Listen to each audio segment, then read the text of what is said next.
$2,000 a day planting seeds? I figured it out. If you plant 10 seeds per day, you earn $2,000 a day. The seeds cost 1 cent each. Germination takes a week, and in 30 days they could be 4 inches tall and worth $1. But suppose you don't sell them for $1, and you're forced to plant them in your garden. What are they worth? The USDA says that the average tomato plant gives the average person an average of 10 to 15 pounds of tomatoes.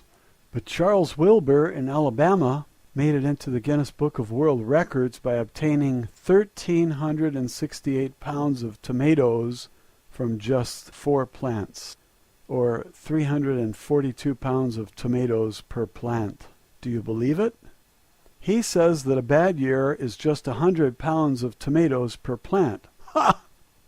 Now, if you get 10% of that, the USDA says you're average. Maybe the USDA wants to discourage us from growing our own food. Maybe the USDA is trying to promote Monsanto. Do you think government would lie to you? Ha! A lady in San Francisco said she got 2,700 tomatoes from one plant. I looked up the average weight of the tomatoes from that plant, and 2,700 tomatoes weighs about 118 pounds. She has 33 tomato plants on her almost quarter acre, and her crop was 11,000 tomatoes. She favors cherry tomatoes. If her top producer gave her 118 pounds, what did her second top producer give her? I think it was 85 pounds.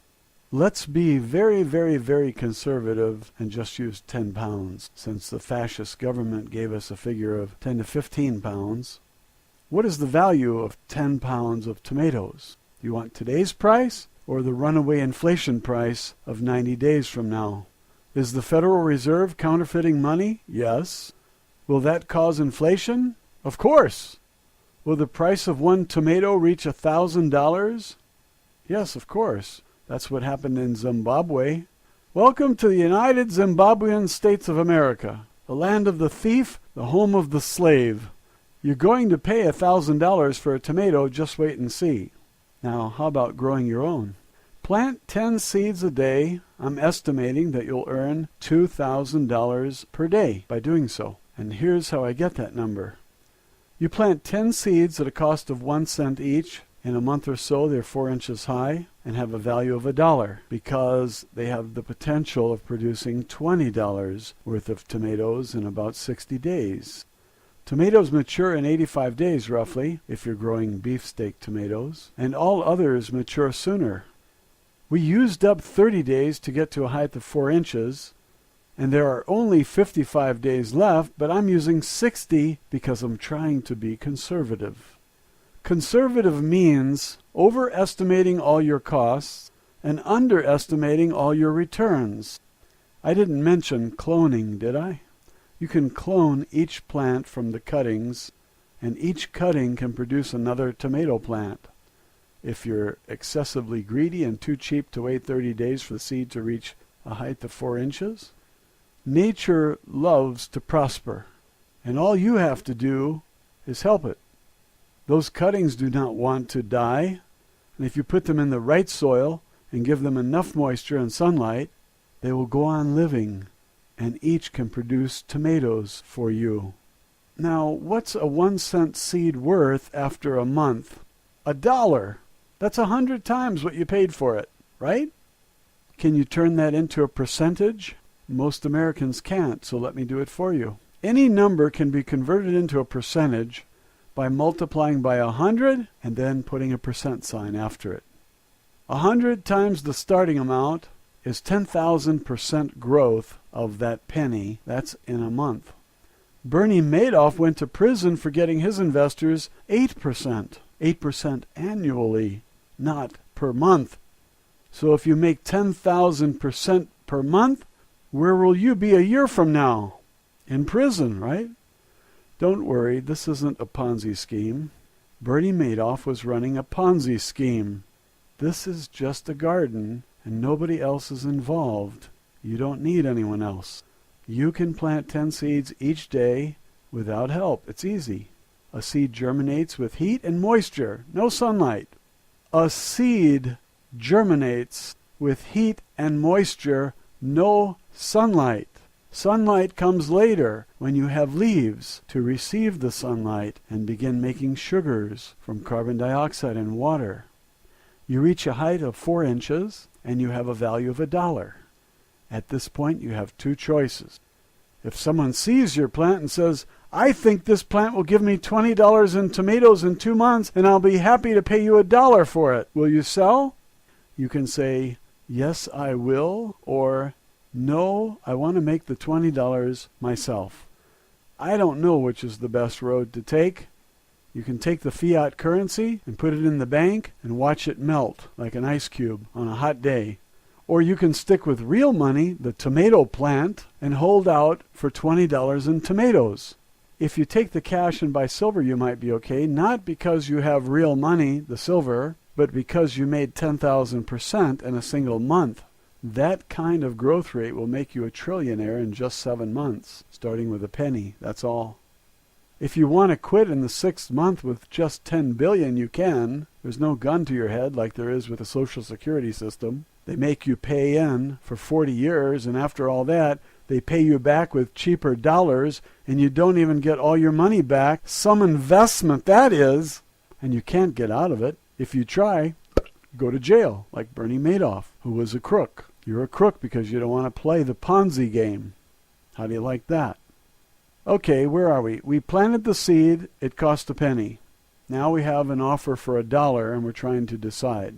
Take the $1 and go to prison, or trade it all for what's behind door number 3. Suppose you decide to hold out for $20 worth of vine-ripened tomatoes. Is that the worst of all possibilities? I don't know the future. The fascist government could come to your house and smash your garden and take all your silver and put you in one of those 1,600 FEMA concentration camps and then ship you off to Denver to the gas chamber.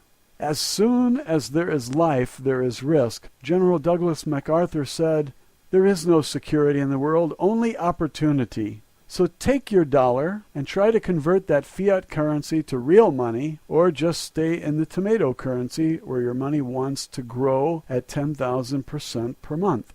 Would you rather have $1 in pennies or $1 in seeds? You get 1,467 seeds for $1. There's $7.50 for an ounce, and there are 11,000 seeds in an ounce. Do the math.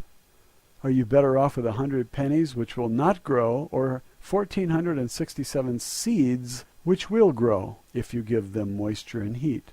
Plant 10 seeds daily and you get back $2,000 a day, but only if you sell. And you can't clone because cloning screws up my figures.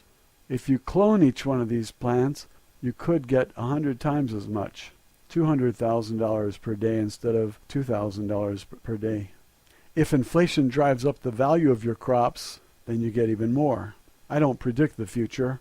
I'm just looking at the past and discovering some interesting possibilities that might come in handy for someone who is fighting the inflation battle. If you don't have yard space to grow tomato plants, what do? You might have to call your neighbors and have them grow your clones and split the crop. Will they all play fair? I doubt it. If some play fair, will you do it again next year? Maybe you will. It certainly makes sense to play ball again if it was successful the first time around. If you give an old lady a 4-inch plant that you cloned from another plant, and she can't buy food or medicine with her socialist security check, are you going to deny her food? Let her have her medicine and your tomatoes, and if she needs more plants, give them to her so she can eat. The government isn't going to take care of her. They hope she dies, less to pay out in Social Security. This woman is a burden to those who'd rather spend the nation's money on wars and invasions so they can make a killing selling arms. I don't like what government does, and that's why I'm telling you about this 10,000% per month investment.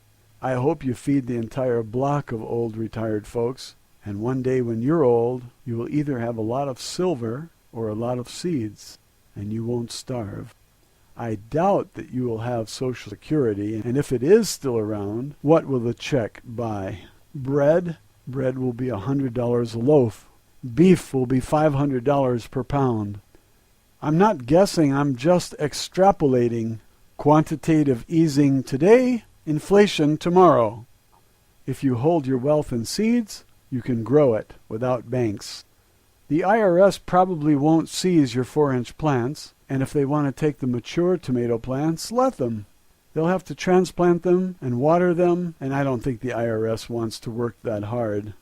It's easier to seize someone's bank account or take their RVs, motorcycles, boats, cars, and houses.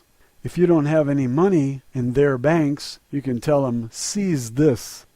There are lots of reasons to hold your pennies in any real currency, like tomatoes, and preferably one that the IRS won't seize.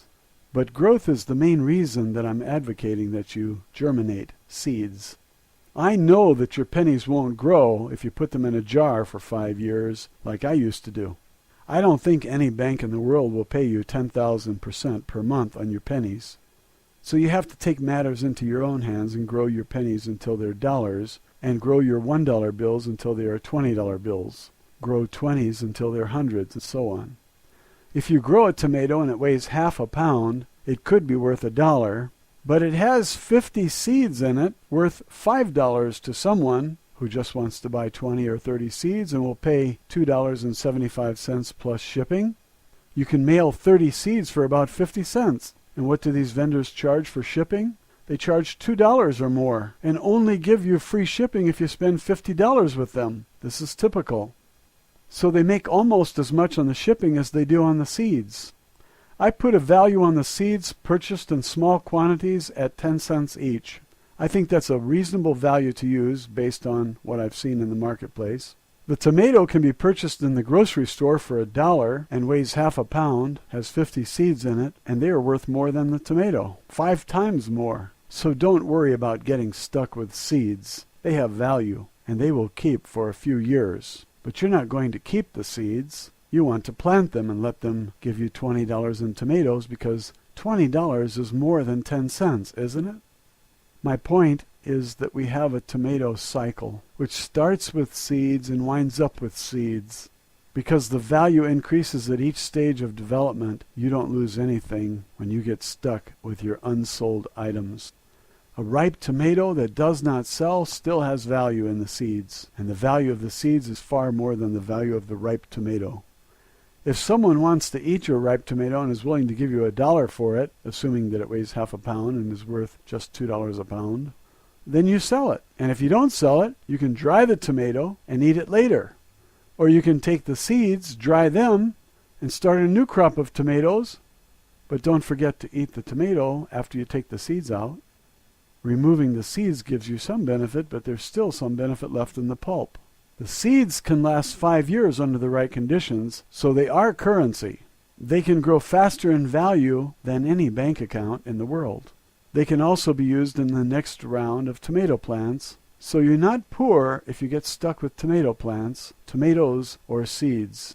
I see 4 stages beginning with seeds, then the 4-inch plant, then the mature tomato plants with ripe fruit, and finally back to seeds to complete the cycle. I see a fantastic growth rate in the money you invested. When you turn a penny into $1 in 30 days, you earned 10,000%. And when you turn that dollar into $20, your original penny grew 200,000% in just 85 days or so. This isn't even a quarter of a year. When you get stuck with ripe tomatoes and no buyers, you still have seeds that are worth $200, and there's always next year to plant them. That $200 came from a penny, and it all happened in 85 days. What's the growth rate on that investment? 2,000,000%. Now let's look at the Christmas tree. Here's what you get for Christmas. You're a millionaire in month 4, a billionaire in month 6, and by month 7 you're a trillionaire. I'm guessing you will quit before you reach trillionaire because 7 months is way too long to work when you have 10 billion in gold stashed away. Some people are so lazy that they'll stop working when they reach the first million, if you can believe that. I started this video telling you how you can make $2,000 a day, and look where we are now. You're a trillionaire, and Bernie Madoff is in prison. Poor Bernie. He ran off with all those investors' money when he could have raised tomatoes. Thank you.